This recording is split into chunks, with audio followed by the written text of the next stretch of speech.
Next हमने बात करनी है डीडीज की। डीडीज इसके बहुत इंपॉर्टेंट है। मेल में hydrocele, vaginal hydrocele. Vaginal hydrocele का मतलब है जो टूनिका वेजाइनालिस है ना, जो कवरिंग हमने कहा था टेस्टिस की बन जाती है, कि जो प्रोक्सिमल पार्ट है वो ऑब्लिटरेट हो जाता है। प्रोस्टेसिस वेजिनालिस का प्रोक्सिमल पार्ट ऑब्लिटरेट हो जाता है, लेकिन जो डिस्टल पार्ट है वो कवरिंग बना देता है टेस्टिस की, जिसको हम टूनिका वेजिनालिस कहते हैं। तो अगर उसमें फ्लूइड अकोमुलेट हो जाए तो उसको फिर वेजाइनल हाइड्रोसिल का नाम दिया जाता है।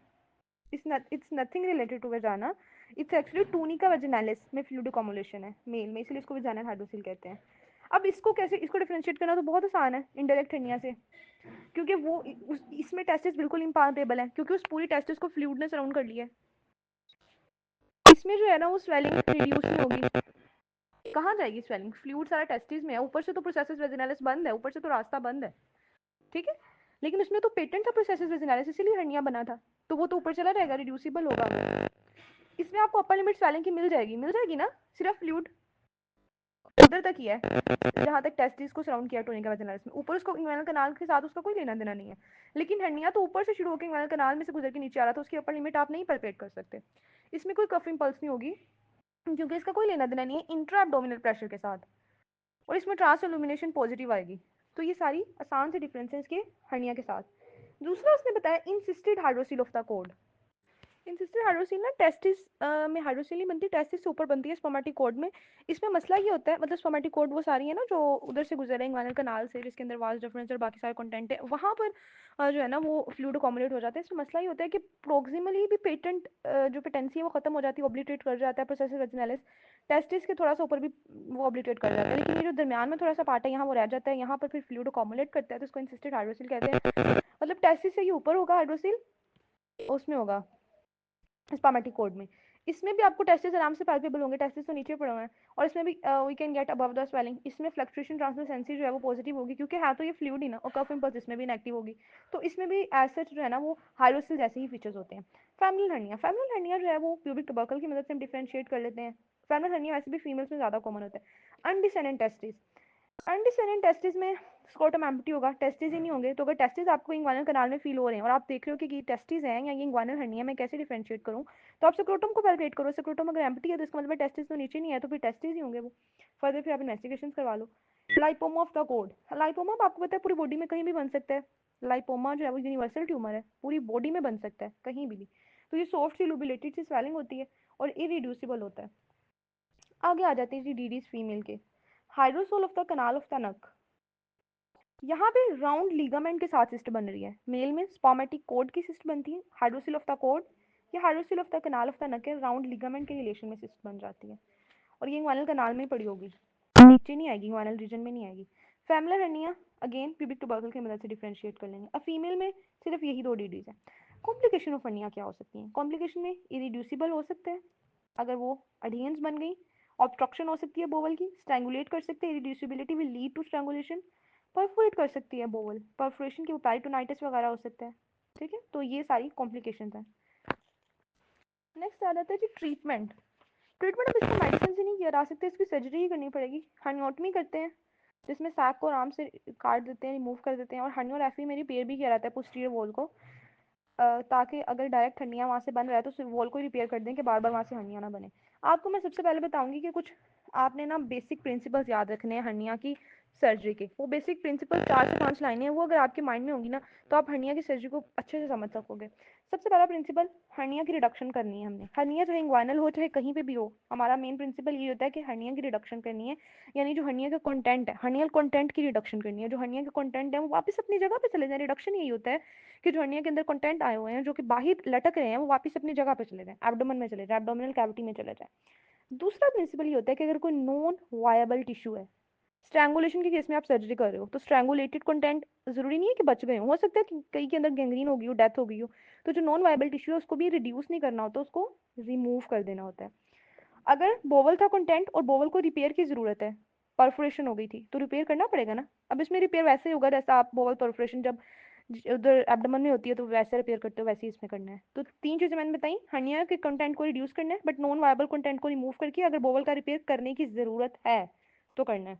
नेक्स्ट, पेरिटोनियल सैक को एक्साइज करके क्लोज कर देना है। जो सैक बाहर आया हुआ है मतलब पेरिटोनियम सैक पूरी वो बना रहा था ना, सैक बना रहा था पेरिटोनियम जो थी, तो सैक के कंटेंट अंदर वापस भेज दिए। अब उस सैक को काट दो, लेकिन जहाँ पे उसका कम्युनिकेशन था वहां से उसको बंद कर दो, क्लोज कर दो।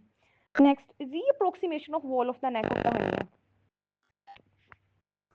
इसका आसान सा मतलब होता है कि वो जो डिफेक्ट बन रहा है ना एब्डोमिनल वॉल में, हर्निया की डेफिनेशन में पढ़ा था ना कि कोई वॉल में डिफेक्ट बनता है, थोड़ी बहुत कोई ओपनिंग बनती है, फिर वहां से हर्निया के कंटेंट आते हैं, तो उस डिफेक्ट को सूचर कर देना, उस डिफेक्ट को खत्म करना, ठीक है, ताकि रिकरेंस ना हो। और लास्ट आ जाता है री इन्फोर्समेंट कर देनी है, टेंशन फ्री री इन्फोर्समेंट कर दें इस डिफेक्ट की, मतलब कोई मैश रखते हैं वहां पर, ठीक हो गया, सूचर लगा दें, मैश रख दें। तो ये आसान से प्रिंसिपल्स हैं, अगर कोई करना चाहे तो कर ले, अगर आप स्किप करना चाहते हैं स्किप भी कर दें, बट ये प्रिंसिपल याद रखने से आपको ट्रीटमेंट में आसानी होगी। और अगर एलईक्यू आ जाता है हर्निया का, तो आप just for the sake of getting attention और मोर मार्क्स, आप ये प्रिंसिपल्स वहाँ पे लिख सकते हो। अच्छा, पहले बात करते हैं हर्नियोटमी की। हर्नियोटमी में सिंपली सैक को एक्सरसाइज करना है। अब मैं जल्दी जल्दी से आपको ये स्टेप्स बताऊं, क्योंकि स्टेप्स आपने खुद ही याद करने, इसमें ऐसा कॉन्सेप्ट तो कुछ है नहीं। अच्छा, अब करते क्या है जी, इनडायरेक्ट हर्निया के लिए सिर्फ हर्नियोटमी ही जरूरी होती है, क्योंकि उसमें वॉल को कोई ऐसा मसला ही नहीं बना। डायरेक्ट के लिए आपको हर्नियोरेक्सी भी करनी पड़ती है। अब इनडायरेक्ट ज़्यादा यंग और चिल्ड्रन में कॉमन है, तो यंग और चिल्ड्रन में आपको सिर्फ हर्नियोटमी ही करनी है, ठीक है। करना के ओब्लिक स्किन इंसिजन लगा देते हैं parallel and 1.25 centimetre above to the medial two third of inguinal ligament. जो इंग्वाइनल लिगामेंट है उसका जो मीडियल टू थर्ड है उसके 1.25 सेंटीमीटर अबव एक ओब्लिक से इंसिजन लगा देते हैं। स्किन में इंसिजन लगा दिया तो नीचे सुपरफिशियल फेशिया आएगा, उसको डिवाइड कर देना है, हीमोस्टेसिस सिक्योर करना है, कोई वहाँ पर सबक्यूटेनियस जो वेसल्स होती हैं उनको लाइगेट कर दो, उनको जो, ताकि हीमोस्टेसिस रहे, ब्लीडिंग ना हो। फिर एक्सटर्नल ओब्लिक एपोनेउरोसिस आएगी, ठीक है, वो देखनी है, उसको इंसाइज करना है, फिर आपको सुपरफिशियल इंग्वाइनल लिंक नजर आ जाएगी उस एपोनेउरोसिस पे, वहाँ से आप इंग्वाइनल कनाल को ओपन कर लोगे। हर्निया जब आपने एपोनेउरोसिस को इंसाइज करना है ना, तो आपने फिर ओपनिंग वाला पॉइंट है वहाँ से इंग्वाइनल कनाल को ओपन कर लेना है। तो आपको कनाल के अंदर कंटेंट पड़े नजर आएंगे। एक तो उसमें स्पर्मेटिक कोड होगा, स्पर्मेटिक कोड की सारी कवरिंग्स होंगी। अगर तो ये इनडायरेक्ट हर्निया के लिए आप सर्जरी कर रहे हो, तो इनडायरेक्ट हर्निया साहब अंदर छुप के बैठे होंगे स्पर्मेटिक कोड में, इसीलिए आपको पूरे कोड की कवरिंग्स को रिमूव करना पड़ेगा, आपको कवरिंग्स को उतारना पड़ेगा, खोलना पड़ेगा अंदर इनडायरेक्ट हर्निया को देखने के लिए। जब आपने कवरिंग्स को रिमूव किया या उसको ओपन किया, आप अंदर देख गए तो आपको नजर आया वहाँ पर स्पर्मेटिक कोड के अंदर नजर आया इनडायरेक्ट हर्निया। अगर वो डायरेक्ट था फिर आपको ये सब करने की जरूरत नहीं है, कवरिंग्स वगैरह को छेड़ने की जरूरत नहीं है स्पर्मेटिक कोड की, लेकिन वो इनडायरेक्ट था, आपको नजर आया, कंटेंट को आपने रिड्यूस किया, ठीक है, अंदर लेकर उधर एब्डोमिनल कैविटी में। और बाकी वो सारी चीज़ें जो मैं ऑलरेडी बता चुकी हूँ कि देखिए कि गट वायबल है, नॉन वायबल है, अगर वायबल है तो आराम से अंदर चली जाएगी, नॉन वायबल है तो आपको वो उतना पोर्शन एक्सरसाइज करना पड़ेगा, अगर बोवल रप्चर कर गई थी आपको रिपेयर करना पड़ेगा। ये सब करके आपने कंटेंट को अंदर भेज दिया वापस। अब सैक के साथ क्या करना है, सैक को ना आपने फ्री करना होता है all around up to deep ring तक उसको उठाना है ऐसे। मैं आपको ये चीज़ें ऑडियो में सही से समझा नहीं सकती, अगर आपको वीडियो देख लोगे ना तो बेस्ट हो जाएगा। यहाँ अगर आप इमेजिन करोगे तो सैक को हम ऐसे ऊपर उठा रहे हैं और उसको डीप रिंग तक उठाते रहना है, क्योंकि हम उसको काटने वाले हैं सैक को। डीप रिंग का आपको ऐसे पता चलेगा जहाँ पे आपको फैट नजर आना शुरू हो जाएगी, आप समझ रहे हैं डीप रिंग तक पहुंच गए। अब आप उसकी नेक को पहले ट्रांसफिक्स करें, ट्रांसफिक्स होता है सूचर लगा देना, और उसकी नेक को सराउंडिंग किसी भी चीज़ के साथ ना सी देना, मतलब उसके साथ अटैच कर देना, सूचर लगा देना, ट्रांसफिक्स कर देना, वहाँ फिक्स कर देना उसकी नेक को, ताकि रिकरेंस ना हो। अच्छा, अब आपने नेक को सूचर लगा दी, सराउंडिंग स्ट्रक्चर के साथ फिक्स कर दिया। अब आप उसको एक्सरसाइज कर दो। यहाँ पे मसला ये बनना है, शायद कुछ लोगों के माइंड में क्वेश्चन आया भी हो, मसला ये बनना है कि अगर हर्निया कंप्लीट था और हर्निया नीचे स्क्रोटम तक पहुंचा हुआ था, और आपने तो एंट्री की है इंग्वानल कनाल से, आप स्क्रोटम से तो एंटर नहीं हुआ, आप तो इंग्वानल कनाल से एंटर हो, इंग्वानल कनाल से आपने उठाया है और उसको जो है ना वो ले गए हो उसको डीपनिंग तक, और उसको काट दिया सैक को कंटेंट को रिड्यूस करने के बाद। अगर कोई नीचे तक गया हुआ था तो वो आप ऊपर कैसे उठा लोगे और कैसे एक्सरसाइज कर दोगे, तो उस केस में परेशान होने वाली बात है, जो उसका डिस्टल पोर्शन है ना, जो उसका पोर्शन टेस्टिस तक गया हो, उसको ऐसे ही छोड़ दो, वो तो कोई मसला नहीं करने वाला ना, अब उसका कम्युनिकेशन तो खत्म हो गया एब्डोमिनल कैविटी के साथ। और इसको इंग्वानल कनाल से एक जो है ना वो इंग्वानल कनाल से काटो, और एक ऊपर डीपिंग पे जाके ट्रांसफिक्सेशन के बाद एक्सरसाइज कर दो। तो ऐसा करो, फिर आप फिर डिस्टल पोर्शन को आप ऐसे ही छोड़ दोगे जो टेस्टिस तक गया हुआ है। अब अगर तो बच्चा था, इन्फेंट था या यंग अडल्ट था, तो प्रोसीजर यहीं पे खत्म हो जाता है। अब आपने सिंपली वोंड को बंद कर देना है, अपोनेउरोसिस को जो इंसाइज किया था उसको क्लोज करना है। वहाँ पे जो एक्सटर्नल रिंग थी, क्योंकि वो आपने उसकी मदद से इंग्वानल कनाल तक गए थे, तो वो रिंग अब खराब हो गई होगी ना, खुल गई होगी अंदर जब हम गए हैं, उसको रिकंस्ट्रक्ट करना पड़ेगा, लेकिन उसको इतना तंग नहीं बना देना कि वो जो स्पर्मेटिक कोड उसमें से गुजर है उसकी स्ट्रैंगुलेशन हो जाए बेचारी की, उसको सप्लाई ना मिले। तो जैसा वो पहले थी, जितना साइज था उसका लूज थी थोड़ी सी, वैसे ही उसको रिकंस्ट्रक्ट करना है। जो स्कारपा फिशिया था, स्किन थी, सबको क्लोज कर देना है। Procedure complete. लेकिन अगर वो डायरेक्ट हर्निया था या अगर वो ओल्डर एज पर्सन था तो वो आपको हाइनोग्राफी भी करनी पड़ेगी, जिसमें आप पोस्टीरियर वॉल ऑफ इंग्वानल कैनाल को, यानी जो हैजलबैक ट्रायंगल थी जहाँ पे, उसको स्ट्रेंथनिंग करोगे, ठीक है, ताकि दोबारा ना हर्निया बन जाए। अब हाइनोग्राफी के बहुत सारे तरीके हैं आपके पास। आप मैश भी रख सकते हो, आप सिर्फ डीप रिंग को ही थोड़ा सा रिकंस्ट्रक्ट कर सकते हो, नैरो कर सकते हो ताकि उसमें से हर्निया ना बने। आप उस वॉल की स्ट्रेंथनिंग कर सकते हो मैश के साथ या सूचर के साथ या क्रीमेस्टेरिक फेशिया के साथ ही, किसी भी तरह से, ठीक है। तो ये सारे मेथड। अगर हम बात करें लिटल्स मेथड की, तो लिटल, इसको लिटल वाले इंग्लिश वाले लिटल से याद रखें कि छोटा सा मेथड है, आसान सा मेथड है। सिंपली इसमें क्या करते हैं, इंटरनल रिंग को नैरो कर देते हैं, उसमें ना सूचर्स लगा देते हैं, interrupted non absorbable sutures. Deep ring जब नैरो हो जाएगी, डीप रिंग को इंटरनल रिंग कहते हैं, जब वो नैरो हो जाएगी तो उससे क्या होगा, हर्निया नहीं बनेगा दोबारा। तो ये लिटल सा प्रोसीजर है, आसान सा। फिर आगे आता है जी मॉडिफाइड बैसिनी रिपेयर। इसमें क्या करते हैं, इसको ना मैंने बी सी से याद रखा है, या ये देखें कि बैसिनी में भी सीन आ रहा है, सी, तो इसमें सी से काम है, कॉन्जॉइंट टेंडन से हमारा काम है। यहाँ पर थोड़ा सा वो वाला कॉन्सेप्ट यूज होगा जो मैं इंग्वानल कनाल में समझा कर आई हूँ कि कॉन्जॉइंट टेंडन है, आर्च बना रहा है इंग्वानल कनाल के ऊपर, और जो इंग्वानल लिगामेंट है वो नीचे फ्लोर बना रहा है। अगर आप ऊपर जो आर्च बनी हुई है उसको पकड़ के नीचे इंग्वानल लिगामेंट के साथ सूचर लगा दोगे, थोड़ा सा सिलाई कर दोगे, तो उससे वो इंग्वानल कनाल नैरो नहीं हो जाएगी? क्या ख्याल है? तो इसमें सिंपली ये करते हैं, बी सी से याद रख लें। Third one, shoulder ice repair. Shoulder ice में एक तो सी आ रहा है, तो कंजॉइंट टेंडन तो इसमें भी इन्वॉल्व होगा, लेकिन ये मॉडिफाइड बैसिनी से थोड़ा लंबा प्रोसीजर है। अब अगर इंग्वानल कनाल के बाउंड्रीज आपको याद है तो आपको याद होगा पोस्टीरियर वॉल जो था वो फिशर ट्रांसवर्सालिस बना रहा था। इसमें बड़ा मजे का प्रोसीजर करते हैं हम, फिशर ट्रांसवर्सालिस को इंसाइज करते हैं, उस पर कट लगाते हैं, फिर उसको डबल ब्रिस्टिंग करते हैं। डबल ब्रिस्टिंग का मतलब ये होता है, आई विश मैं आपको ये वीडियो में कर रही होती तो मैं आपको दिखाती करके, लेकिन ये ऑडियो में मैं आपको इतना समझा सकती हूँ कि आपने कट किया, उसके दो एजेस बन गए ना, एक ऊपर वाला एक नीचे वाला, उन दोनों को ओवरलैप करवा दिया, एक के ऊपर दूसरा रख दिया और फिर सूचर्स लगा दिए, वो डबल हो गया ना, ऐसे एक लेयर दो लेयर्स में कन्वर्ट हो गई। एक तो ये इसमें काम किया, उसके बाद अगेन हमने कंजॉइंट टेंडन को पकड़ के इंग्वानल लिगामेंट के साथ सूचरिंग कर दी, लेकिन इसमें हमने कॉन्टिन्यूस मैनर में सूचरिंग की। बैसिनिस में हम इंटरप्टेड सूचर्स लगा रहे थे, तो ये उससे थोड़ा अच्छा प्रोसीजर बनाया हमने। इतना ज्यादा हमने एक डबल ब्रिस्टिंग की पोस्टीरियर वॉल पे, दूसरा हमने कैनाल को भी नैरो कर दिया। नेक्स्ट है मेलोनी डार्न रिपेयर, डार्निंग रिपेयर। ये जो डार्निंग रिपेयर था ना, ये एक्सीलेंट है। मैश के बाद अगर दूसरा नंबर आता है ना तो वो इसी का आता है। ये टेंशन फ्री सूचरिंग ना उन्होंने करनी चाहिए, उन्होंने बैसिनी और शोल्डर तो अच्छा चल रहा था, लेकिन उसमें ना थोड़ी टेंशन क्रिएट हो जाती थी। तो टेंशन फ्री रिपेयर करने के लिए मेलोनी डार्न रिपेयर आया, डार्निंग रिपेयर आया। इसमें भी पोस्टीरियर वॉल को रीइंफोर्स करना है, इसमें भी इंग्वानल लिगामेंट और कॉन्जॉइंट टेंडन को ही सूचर करना है, लेकिन थोड़ा सा ना उन्होंने लेवल इंक्रीज किया, उन्होंने ना एक डांड बना दी। डांड बनाने का मतलब है उन्होंने क्रिस क्रॉस फैशन में सूचर लगाए। अब आपको पता है इंग्वानल लिगामेंट जाके प्यूबिक टबर्कल के साथ अटैच होता है, तो उन्होंने पहला सूचर प्यूबिक टबर्कल से लगाना शुरू किया और उसमें पेरिओस्टियम इन्वोल्व की प्यूबिक टबर्कल की। फिर उन्होंने फिगर ऑफ 8 की तरह क्रिस क्रॉस फैशन में वो सूचर लगाते रहे और एक बिल्कुल टेंशन फ्री सा ना सूचरिंग हो गई। वरना पहले जब हम लगाते थे, हम पकड़ के उसको इंग्वानल लिगामेंट को ऐसे हम खींच के जो है ना वो लगा रहे हैं कॉन्जॉइंट टेंडन के साथ, तो वहाँ पे थोड़ी टेंशन क्रिएट हो जाती थी, ठीक है। मतलब अगर किसी को ये इस तरह समझ आ रही है तो चीज़ों को ऐसे याद रखें, अगर ये चीज़ें आपने नहीं याद रखनी तो आप अपने भी हिसाब से याद रख सकते हैं, बट मैंने जैसे याद रखा हो ना तो मैं आपको वैसे बता रही हूँ। तो उसमें भी हम क्रिस क्रॉस फैशन में सूचर लगा देते हैं, और उसके मैंने कहा कि अच्छा रिजल्ट है अगर किसी कंट्री में मैश अवेलेबल नहीं है तो उसमें फिर ये किया जाता है। नेक्स्ट आ जाती है जी लाइचेंसन मैश रिपेयर, ठीक है। लाइचेंस्टीन जो भी है ये सबसे अच्छा रिपेयर है, कोई टेंशन नहीं है इसमें, टेंशन फ्री। टेंशन का मतलब ये नहीं है कि सर्जन को टेंशन, टेंशन का मतलब है कि वहां पर स्ट्रक्चर्स जो है जहाँ पे आप सूचर लगा रहे हैं वो टेंशन में ना हो, फ्री फ्लेक्सिबल हो, ठीक है। अच्छा, इसमें करते क्या, पोली प्रोपाइलिन मैश होता है, उसको काटते हैं, उसको पोस्टीरियर वॉल पे रख देते हैं, नीचे वाले बॉर्डर को आराम से, नीचे क्या था, इंग्वानल कनाल की नीचे वाली बाउंड्री क्या थी, इंग्वानल लिगामेंट, उसके साथ सूचर लगा देते हैं। ऊपर वाली बाउंड्री क्या थी, कॉन्जॉइंट टेंडन, उसके साथ ऊपर ऊपर वाले एज को लगा देते हैं, आराम से मैश रख दिया, स्ट्रेंथन होगी पोस्टीरियर वॉल। इसमें प्यूबिक टबर्कल के पेरियोस्टियम को नहीं छेड़ते, ठीक है। नेक्स्ट उसने आपको सारी समरी बता दी है। स्किन को हमने इंसाइज किया था, कहाँ पर इंसाइज किया था, इंसिजन लगाया था, मीडियल जो पार्ट था 2/3 ऑफ इंग्वाइनल लिगामेंट इसके 1.25 सेंटीमीटर अबव।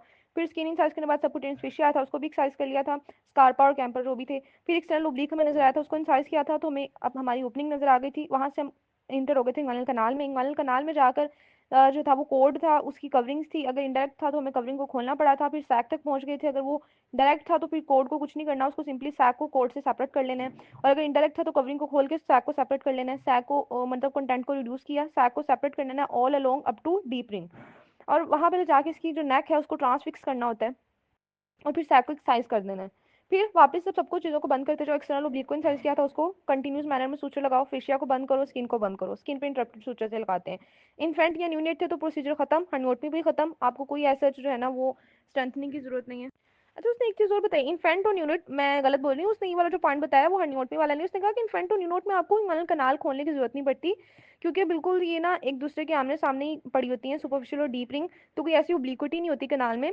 आपने सिंपली सुपरफिशियल रिंग पे जो है ना वो हर्नियोटमी कर देनी होती है, वहीं पे सैक को ट्रांसफिक्स करके काट देना होता है।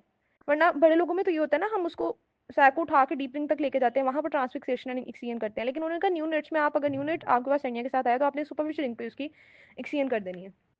फिर आगे हर्नियोग्राफी की वो समरी बताता है कि हर्नियोग्राफी ओल्डर पेशेंट में होती है, इसमें पोस्टीरियर वॉल को स्ट्रेंथनिंग करते हैं। स्ट्रेंथनिंग आप बैसिनीज रिपेयर से कर सकते हो, शोल्डर से, डार्निंग से, लेचिन स्टेन, ये सारे मैंने आपको बता दिए। फिर इसमें भी आप एक्सटर्नल ओब्लिक एपनोसिस को क्लोज कर दोगे और स्किन को क्लोज कर दोगे हर्नियोटमी की तरह ही।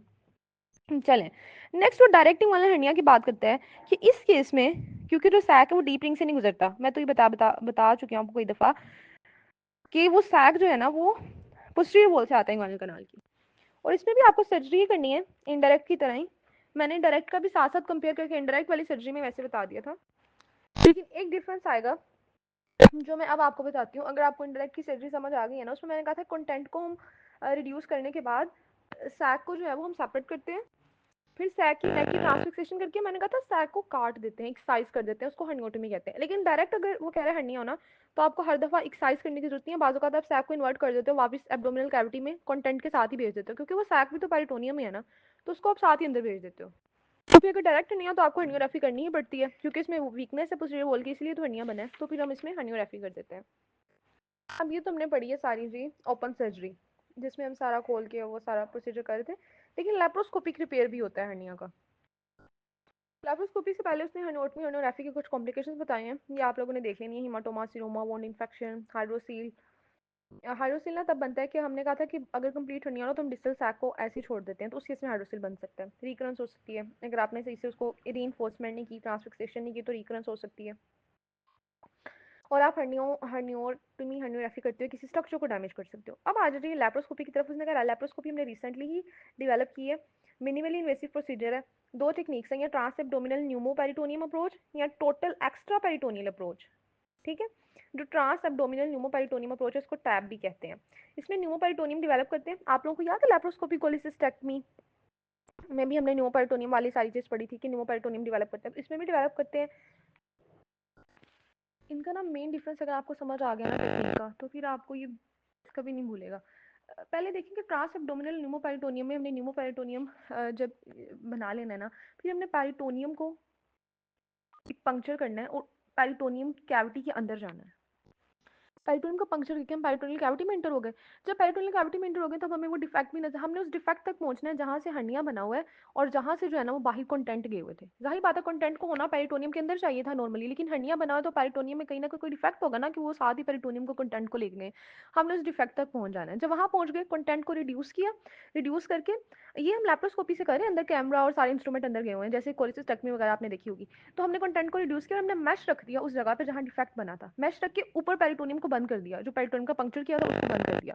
तो यहाँ पे जो मैश रखा गया है वो पेरिटोनियल कैविटी में जाके रखा है, और पेरिटोनियम को खोलकर फिर हमने जो है ना उसको क्लोज किया। ये ट्रांस एब्डोमिनल है। जो टेप है, जो टोटल एक्स्ट्रा पेरिटोनियल अप्रोच है, इसमें पेरिटोनियम को पंक्चर नहीं करते, इसमें सिंपली एब्डोमेन पे एक इंसिजन लगाते हैं, पैराम्बलाइकल इंसिजन लगाया। हम इस वक्त जिस स्पेस में है वो एब्डोमिनल कैविटी और पेरिटोनियम के दरमियान है, हम पेरिटोनियम को हमने नहीं खोला, और हम एब्डोमिनल कैविटी में ही देखते हुए उस जगह पे पहुंचते हैं जहां पे डिफेक्ट है, जहां से हर्निया बन रहा है। तो आपको अपने सामने सैक नजर आ जाएगा ना। अच्छा, अब आप क्योंकि एब्डोमिनल वॉल के अंदर हो, आप आपने वहां से सैक को रिड्यूस किया और अब आपने मैश वहां रख देना है प्री पेरिटोनियल प्लेन में, मतलब पेरिटोनियम के बाहर ही, ठीक है, और उसको क्लोज कर देना है एब्डोमिनल वॉल को। तो ये दोनों का मेन डिफरेंस है। दोनों ही लैप्रोस्कोपिक प्रोसीजर है, मिनिमली इन्वेसिव प्रोसीजर है। तो यहाँ पर हमारा जो हर्निया है, इंग्वाइनल हर्निया है, वो कंप्लीट होता है। अब नेक्स्ट हमने बात करनी है स्ट्रैंगुलेटेड इंग्वाइनल हर्निया की। ये जो एडवांटेजेस या डिसएडवांटेजेस हैं हर इनमें से हर रिपेयर के, वो मैं आपको ना ग्रुप में पिक्चर्स भेज दूंगी। उन पिक्चर से हम देखेंगे कि हर ये जो हमने रिपेयर पढ़ा है, इनके क्या एडवांटेजेस हैं और क्या डिसएडवांटेजेस हैं, ठीक है। लेकिन अभी हम स्ट्रैंगुलेटेड की तरफ चलते हैं। स्ट्रैंगुलेशन का मतलब है कि हर्निया की ब्लड सप्लाई कॉम्प्रोमाइज है, हर्निया को ब्लड सप्लाई मेरी हर्निया का जो कंटेंट है ना, बोवल है जो अंदर पड़ी। अच्छा, अब ये पॉइंट इससे बताया कि जो इंडायरेक्ट इंग्वाइनल हर्निया है वो स्ट्रैंगुलेट ज़्यादा करता है as compare to direct inguinal hernia, क्योंकि जो इंडायरेक्ट है उसकी नेक नैरो होती है। और सबसे कॉमन जो कंटेंट है जिसकी स्ट्रैंगुलेशन होती है, जिसकी ब्लड सप्लाई रुकती है, गैंग्रीन होता है, वो स्मॉल इंटेस्टाइन है। और दूसरे नंबर पे ओमेंटम आता है। लार्ज इंटेस्टाइन रेयर है कि उसकी स्ट्रैंगुलेशन हो, और इन्फेंट में स्ट्रैंगुलेशन का जो इंसिडेंस है वो 4%। प्रेजेंटेशन कैसी होगी स्ट्रैंगुलेशन की, थोड़ी बहुत मैंने आपको पहले भी बताई थी। इसमें जो सिम्टम होंगे वो सडन पेन, हर्निया वाली जगह पे बहुत अचानक से दर्द, ज़्यादा दर्द शुरू हो गया, कोलिक एब्डोमिनल पेन है, around the umbilicus mainly feel हो रही है, और वॉमिटिंग भी होगी पेशेंट को साथ, इतनी सीवियर पेन है साथ वॉमिटिंग होगी। साइंस इसमें क्या होंगे, आप एग्जामिन करोगे हर्निया वाले पार्ट को तो आप टेंस फील करोगे, उसको टेंडर होगा, एक्सट्रीमली टेंडर होगा, और इरिड्यूसिबल होगा, काफी इंपल्स नहीं होगी, ठीक है। तो ये सारे आपको वहाँ पे साइंस मिलेंगे, क्योंकि स्ट्रैंगुलेटेड हर्निया हमेशा इरिड्यूसिबल होता है। ट्रीटमेंट आपने कैसे करना है, पहले तो पेशेंट को रिससिटेट करना है, अभी उसकी सर्जरी नहीं करनी, पहले उसको रिससिटेशन की जरूरत है, उसको एनाल्जेसिक्स दिए जाएं, फ्लूइड्स दिए जाएं, एंजीस्पायरेशन, जो भी हम यूजली यूरिनरी कैथेटर मॉनिटर करना, यूरिन आउटपुट को जो भी यूजली हम एमरजेंसी में मैनेजमेंट देते हैं, चाहे वो कोई भी इमरजेंसी हो, वो सारे आपने स्टेप्स करने हैं। फिर आपने उसको एमरजेंसी सर्जरी के लिए ले जाना है ऑपरेशन थिएटर में रिससिटेशन के बाद। यहाँ पर आपने क्या करना है, जो मोस्ट प्रोमिनेंट पार्ट है स्वेलिंग का, वहाँ पर इंसिजन लगाना है। और फिर आपको क्या नजर आएगा, तो आप डायरेक्टली ना हर्निया से जा रहे हो अंदर, अब आप इंग्वाइनल कनाल वाली साइड से नहीं जा रहे, ये चीज़ याद रखनी है। डायरेक्टली आपने स्वेलिंग डायरेक्टली आपने स्वेलिंग हर्निया से इंजरी सर्जरी शुरू की है, तो आपको एक कवरिंग नजर आना शुरू हो जाएंगी, उसकी सैक नजर आएगा, उसकी कवरिंग्स नजर आएंगी, कवरिंग्स जो वो लेकर आया था अपने साथ, एक्सटर्नल ओब्लिक इंटरनल ओब्लिक, ये सारी जो फेशियल थे वो लेकर आया। अब आपने हर लेयर सैक की जो है ना वो कवरिंग की वो इंसाइज करते जाना है, उतारते जाना है ऊपर से, आप उसको आहिस्ता आहिस्ता उतार रहे हो कवरिंग्स को, ठीक है। फिर जब आप सैक तक पहुंच गए हो, अब सैक को इंसाइज करना है। सैक, जहां पे मैं वर्ड सैक यूज करी हूँ वहाँ पे मेरा मतलब पेरिटोनियम है, ये चीज मैं स्टार्टिंग में क्लियर करवा के आई हूँ।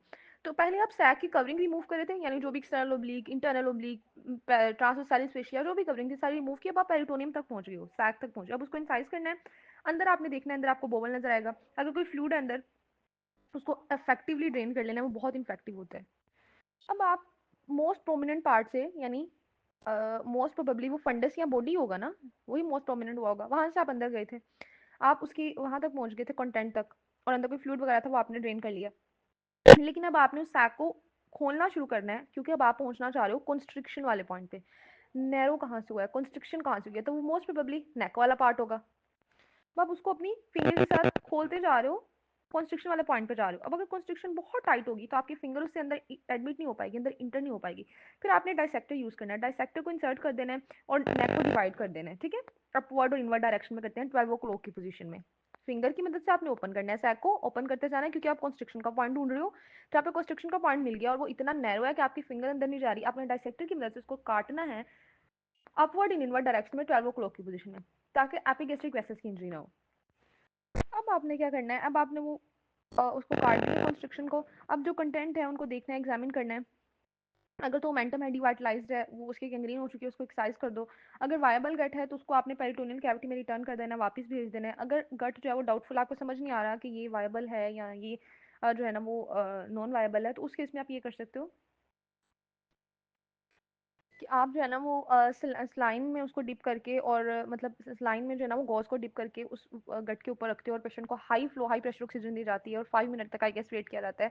फिर अगर तो वायबल है तो उसको वो जो ऑक्सीजन और सप्लाई मिलती है तो वो फिर नज़र आ जाती है हमें। लेकिन अगर उसमें कोई चेंज ना है, ना उसका कलर चेंज हो ना कुछ हो, तो फिर वो नॉन वायबल ही होती है। अब जो नॉन वायबल है गैंग्रीनस गट है उसको रिसेक्ट कर देते हैं और एंड टू एंड एनास्मोसिस बना देते हैं, ये दरम्यान वाला पोर्शन निकाल के एंड टू एंड एनास्मोसिस बना देते हैं। फिर ये जो सैक था हर्निया का, इसको एक्सरसाइज कर देते हैं और पोस्टीरियर इंग्वाइनल वॉल को हर्नियोग्राफी से रिपेयर कर देते हैं, जो पहले हमने मेथड्स देखे हैं। मैश यूजली स्ट्रैंगुलेटेड में नहीं रखते क्योंकि उसका इन्फेक्शन का रिस्क बहुत होता है। फिर वो कह रहे हैं कि क्या हम स्ट्रैंगुलेटेड हर्निया का नॉन ऑपरेटिव ट्रीटमेंट भी कर सकते हैं, तो ये सिर्फ इन्फेंट्स में करना है। और इनफैक्ट में, क्योंकि रिड्यूसिबल ही होता है हर्निया, स्ट्रैंगुलेशन नहीं होती, गैंग्रीनस नहीं हुआ होता, तो चाइल्ड को एनाल्जेसिक देना है, और उसको जो है ना वो गैलोज ट्रैक्शन में रखते हैं, एक ट्रैक्शन उस पर अप्लाई करते हैं जिससे वो रिड्यूस हो जाता है, रिडक्शन मिल जाती है उसको। अच्छा, अब हैजर्ड्स क्या हैं स्ट्रैंगुलेटेड हर्निया के, जो इंटेस्टाइनल वॉल है उसका रप्चर हो सकता है, और ये भी हो सकता है कि वो जो सैक है वो साथ ही अपने कंटेंट के पुश बैक हो जाए, एब्डोमेन में चला जाए। अब अभी तक वो स्ट्रैंगुलेटेड ही है, एब्डोमेन में वापस चला गया, क्योंकि हमने देखा था कि हम स्ट्रैंगुलेटेड हर्निया को रिपेयर कर रहे थे तो हमने नाइफ की मदद से या अपनी फिंगर की मदद से कॉन्स्ट्रिक्शन को रिलीव किया था। लेकिन अगर वो पूरे का पूरा सैक के अंदर चला गया तो वो कॉन्स्ट्रिक्शन स्टिल वहां पर है और स्ट्रैंगुलेशन है, ठीक है। तो अब आपको एब्डोमेन की तरफ से मेजर सर्जरी करके उसको रिलीव करना पड़ेगा, और सैक रप्चर भी कर सकता है। तो ये सारे जो हैजर्ड्स हो सकते हैं। आगे है स्लाइडिंग स्लाइडिंग इंग्वाइनल हर्निया, छोटा सा टॉपिक है, इसमें होता क्या है इसमें जो सैक है ना, उसमें सिर्फ पेरिटोनियम नहीं होता, उसमें सिग्मोइड कोलोन, मिजेंट्री, सीकम, ये वाली चीजें भी आ जाती है, मतलब एब्डोमेन के मेजर कंटेंट भी आना शुरू हो जाते हैं।